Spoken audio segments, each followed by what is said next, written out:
check and see when the doctors was going to be able to see me because my chest was already hurting. And I know that the cold was one of the reasons why my chest was hurting, and it was cold in the emergency room. So I was like, listen, I'm not going to be able to stay in this emergency room for too long because it's cold in here. They had gave me a couple of blankets that was warmed up or whatever, but of course after a while it gets cold. The blankets gets cool because they cool down or whatever. So I told the nurses, I was like, I'm not going to be able to stay for too long because I got to be careful with my chest. My chest is already hurting because of me being in the cold. And y'all got me sitting in the cold for 5 hours. Like, if y'all don't see me after 5 hours, I have to leave. So I ended up having to leave because after 5 hours of sitting there in the cold, I still hadn't been seen. So what I ended up doing after that was deciding to just go ahead and just make an appointment with my doctor and see what was wrong that way because my chest had felt better already and it wasn't hurting me as bad. Even though it was still bothering me, it wasn't hurting me as bad as it was. And I already knew that partially what the major reason was one, coldness from the weather, and two, stress from me stressing about me having to get back home from work, me having to work in the cold because that was another thing too, y'all. All right, so y'all should already know if y'all ever worked a regular job before that a lot of times when you first work at the job, they don't really like work you like straight from the rip. Like they really kind of like wait until you had been at that job for like a month or two to really work you. So, yo, so it was two different locations that I had to work at. There was one location where it wasn't like too hard of a workload or anything like that. You know, it was the typical wipe everything down, disinfect everything, make sure that, you know, nothing is out of place. If it's out of place, put it back in its place, in its space or whatnot. That typical stuff. Like, not really much outside of that. But then the other location was a lot more outside of that, but I didn't know it until like the third week. So the two locations that I was working at first, they didn't have me doing everything. You know what I'm saying? They only had me doing a few things at first because, like, I remember I told y'all I was sick and I was throwing up and stuff. So for my first week, I wasn't doing that much because I was still kind of like not feeling the best or whatever. But by my second and third week, I was doing more. And so they was like really like hitting me in on what I really had to do for real, and not that bull crap from the first couple of weeks. And so I found out like 2.5, 3 weeks in that not only did I had to wipe tables down, wipe toilets down, wipe floors up, probably wipe spit up and stuff like that, but also, um, yo, they had what they call doggy stations, right? And with the doggy station, like they have this little trash can, and then it's like a little box that's on top of the trash can that has a lock on it with the baggies that you can pull out to put the poo poo, the dog poo, in the trash can because like obviously this neighborhood was like more of a upscale kind of neighborhood and they don't allow dogs to mess and the owners to not pick it up and throw it away. So those doggy stations was the stations where the owners of the dogs, you know, take their dog, walk their dog, and pick up the poo. And they will put it in the doggy station. And y'all know I had to clean out that daggone doggy station, right? And y'all know I hated every moment of it, right? I was fussing the whole way. I'm not gonna lie to y'all. Like we're at, like I was fussing the whole way through because this was like I was like this is ridiculous. I do not get paid enough to be sitting here not only cleaning up toilets but cleaning up straight poop. And let me tell y'all, excuse my mouth saying the whole word. But let me tell y'all though, not only did I have to clean up these doggy stations, right? But it was a few of these doggy stations that was so trifling. When I tell you it was so nasty. And I don't know who the nasty culprits was, but whoever they was, that's horrible. Because I know that they probably the main people that probably complained about the same stuff that they allowed, to happen. For instance, okay, it was one of those doggy stations that had been so overly stuffed with poo that, excuse me, y'all, I'm trying to find my headband. I mean, not my headband, my scrunchie. And I swear I just had it and now I don't see it.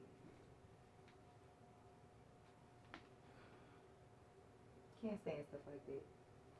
But anyway, y'all, so, um,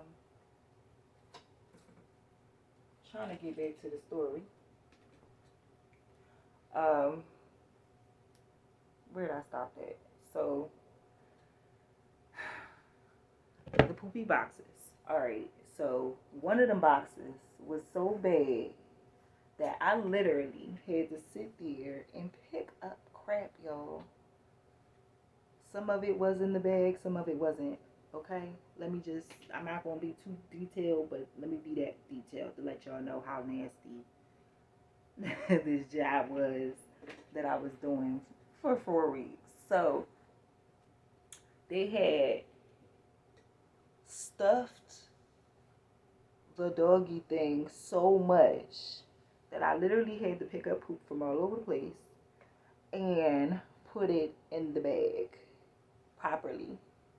And then it was another one where, the bottom of the trash can, there was no bottom of the trash can. That's how bad they stuffed the poopy box thingy. It was horrible. So, y'all, when I had to walk around and change those poopy stations, the poopy doggy stations, it was freezing outside. So I do believe that that's probably 9 times out of 10 the reason why my chest was hurting me so much. Beyond my anxiety, of course, like I said, that I was going through, knowing that I had to take the bus back home, and I ain't had no other ride or nothing like that, no other way to be able to get back. But also me going from doggy station to doggy station, trying to clean out these doggy stations, hands freezing, and having to touch poo poo, y'all. And then on top of that, the other thing that is the reason why I believe that my chest was hurting so bad too is because, like, I had to walk to every apartment building to clean out the corridor area and vacuum all the carpeted area, all down the steps, all on the, deck and the porch and everything, inside porch. And I had to go to all of those apartments. Y'all, it had to be like 20 different apartments, buildings. Not 20 different apartments, but 20 different apartment buildings that I had to go to. And I had to walk to each one of them. Like, I couldn't get to the apartment buildings without walking there and being cold as crap, because y'all know I don't drive. I'm gonna do a story time of why I don't have my license. I'm gonna definitely do a story time for y'all on that, because yes, it's a reason. Like, it's a reason. I'm just not about to share that with y'all right now. But anyway, I'm gonna go back to the story. So, with me having to do all of that cleaning and traveling on foot because I didn't have a car, I believe that had a lot to do with the reason why I ended up with chest pains and couldn't continue to work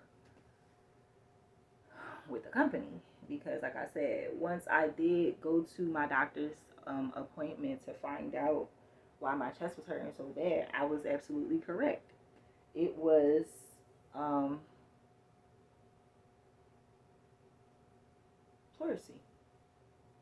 Same thing that my mom was telling me that she has problems with. It was the same thing.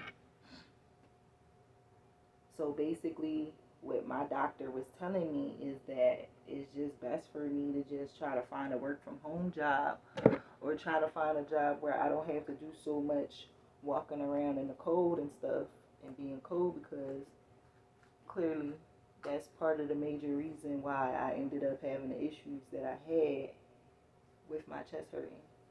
It's mainly because of the cold and stress. So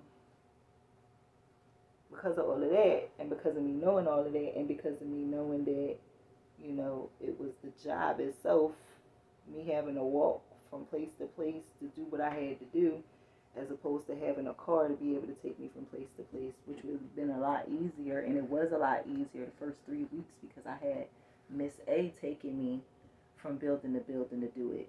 And it was like not a big deal. Only thing that was a problem there was because the vacuum was so big on my back, and it kept me leaning over, because the cord for the vacuum was very short. So it kept you leaning over so that you can actually be able to vacuum. So I didn't like that part. But that was the only thing that did kind of bother me before I realized that I had to walk to all those places on foot and in the cold. So that's my first little short story time to you guys, letting you know this is part of what I've been going through, to the, like, basically to the point where I was like really frustrated, because I was like, yo, I'm trying to like really stick with this job and try to like really I was able to stack my paper up, but I was like trying to stack it up more than that. And because of all of that, I wasn't able to. Like, it was like really kind of frustrating, but neither here nor there. Moving on to the next experience um, that I would like to share with you guys, talking about the craziness that I have been going through for the past month and a half, month and a couple of weeks, if you will. Like, I'm trying to give y'all a roundabout of how long ago this time frame of all this happened. Um, so the next situation that I want to talk to you all about is with my relationship. Okay, so to give y'all a little background on my relationship, I'm not going to tell y'all my boyfriend's name because I want to respect his privacy, but I will give him a nickname. The nickname is going to be P. I'm going to call him Mr. P. So Mr. P, who is aka my boyfriend, he and I, give me all a little background of our relationship. He and I have like known each other for like 3 years now. Not really 3 years, like a few months shy of 3 years, more than likely, because I've been living here at this address for almost 2 years in April, and it's right now February. So, and before I moved with him, I had only known him for probably 6 months, if that.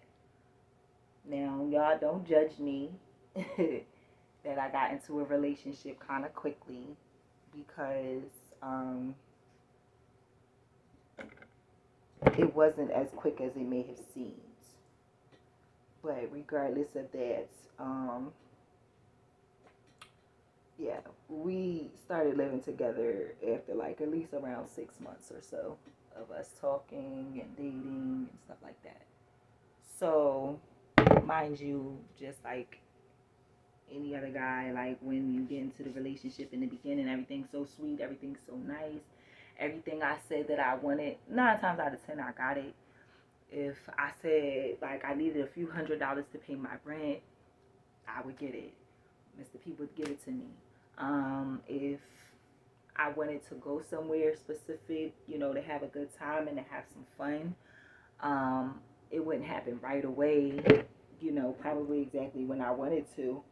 But eventually, Mr. P would get enough money together, not complain to me about anything, but get enough money together. And then next thing I know, we would be going to the place that I said that I wanted to go to. And so that's how our relationship or friendship started.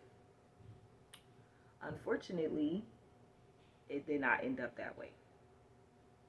Unfortunately, last year in July, actually the day before my birthday, we had the first instance where my boyfriend Mr. P and I had our first physical encounter where Mr. P had hurt me to the point where he had pinned me on the ground so hard to the point where I have marks on my back to prove that, you know, things got physical in a bad way between him and I. Now, after that happened, I immediately started calling people and reaching out to people to try to find a new place and going on, you know, Craigslist and all kinds of stuff, like trying to find something and trying to tell everybody that I'm looking for a new spot. And I started right then and there. And I didn't get any luck because I kept having issues where I would go see the place.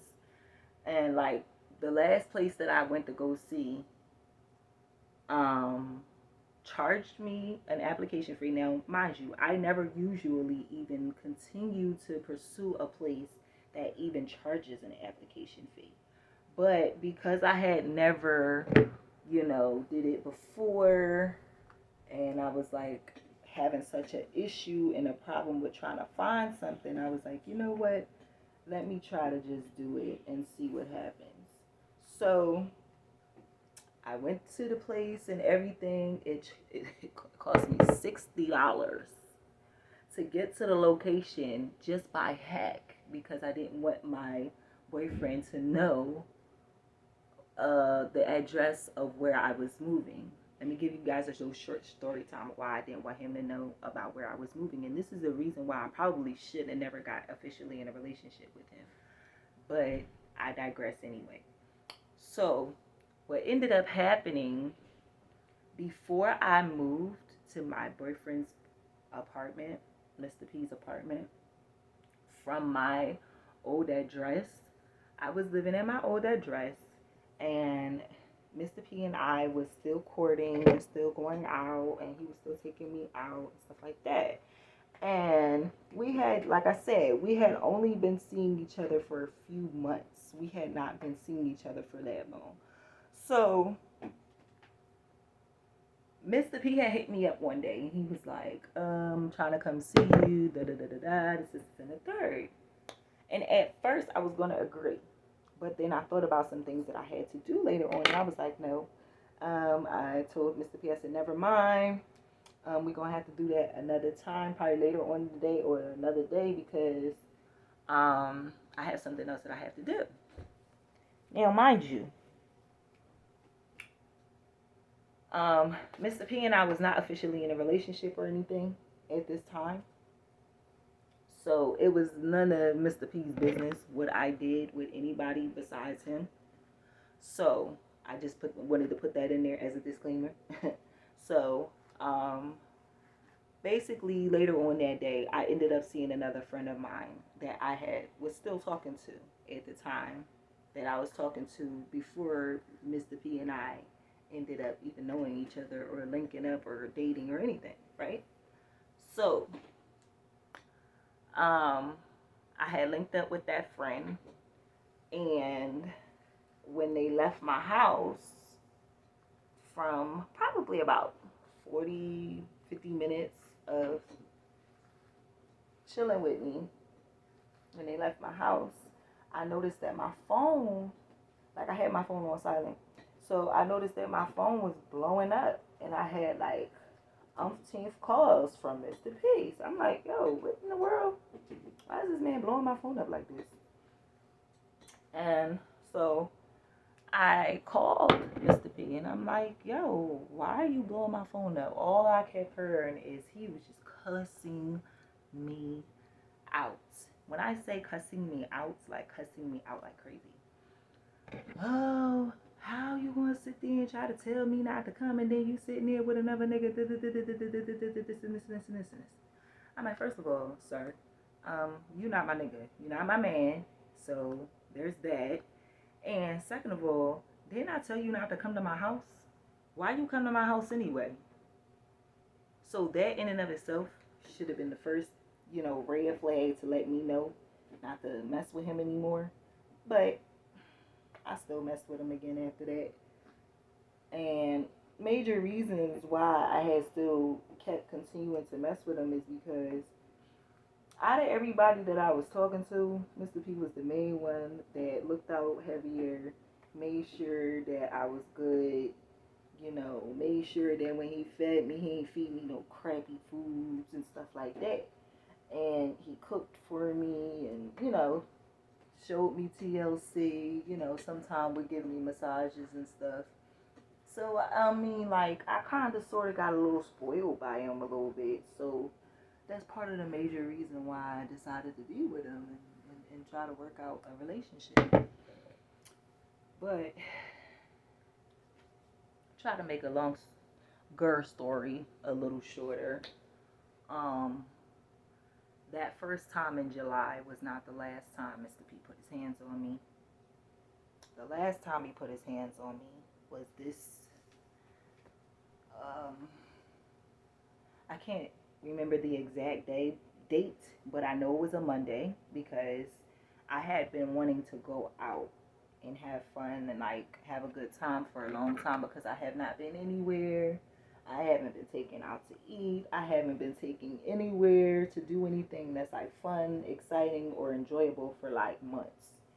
So, because of that, I had been telling everybody, including Mr. P, that listen, I want to go out. I want to have a good time. I want to have some fun. Like, I'm tired of being in the house. I'm tired of feeling like I'm on punishment or something and I can't have fun.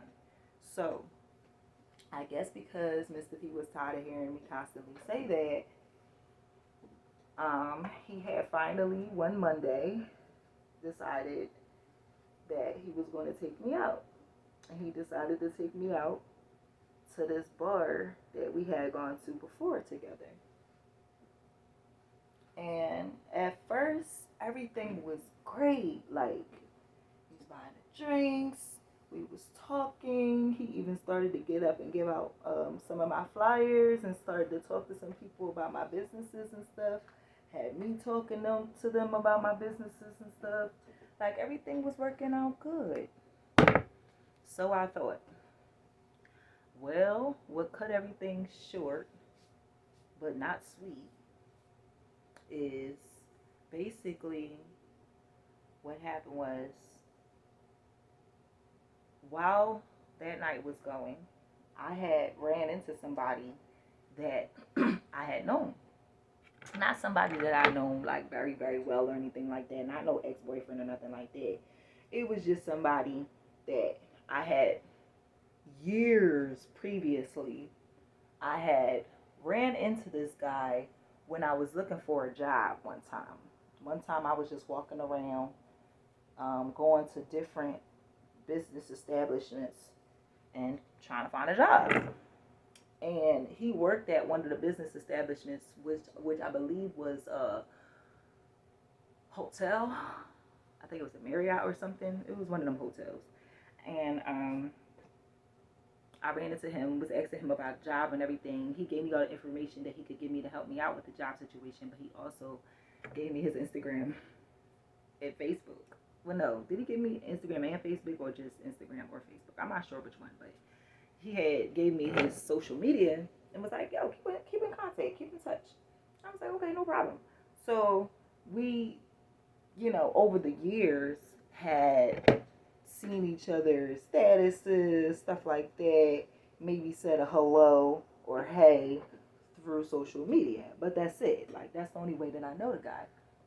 This man has a whole family, married with a child, a daughter, and everything. So this man is not interested in me, and I'm not interested in him. So I had to put that disclaimer out there. So this guy, he seen me. He was like, hey, what's up with you? And I was like, hey, what's going on? What's up with you? Like, I ain't seen you in a minute. Like, it's nice to see you. You look good. Boom, boom, boom. And, it's nice to know you staying alive, staying well, staying healthy. Boom, boom, boom. And he like, yeah, same for you. He was like, it's good to see you. You have a good one, blah, blah, blah, blah. And I was like, you do the same. Next thing I know, a little bit later, I was dancing to one of my songs that I had the DJ play. And I noticed that one of the barmaids had gestured for me to come over to the bar. So I came over to the bar, and she handed me a drink that was basically the same as the drink that I had already been drinking throughout the night, and gestured to me that it was from the guy that I said that I knew. And so when she gestured to me that it was from him, I saw him, looked at him dead in his eyes, and said, I mouthed thank you, because of course when you're in a bar, in a club, or whatever, people can't hear you. So they could read your lips. So I was like, thank you. And he was like, no problem. So boom. Had to tell that part of the story to get to this part. So this is the part that cut what I thought was such a beautiful night and made it horrid. So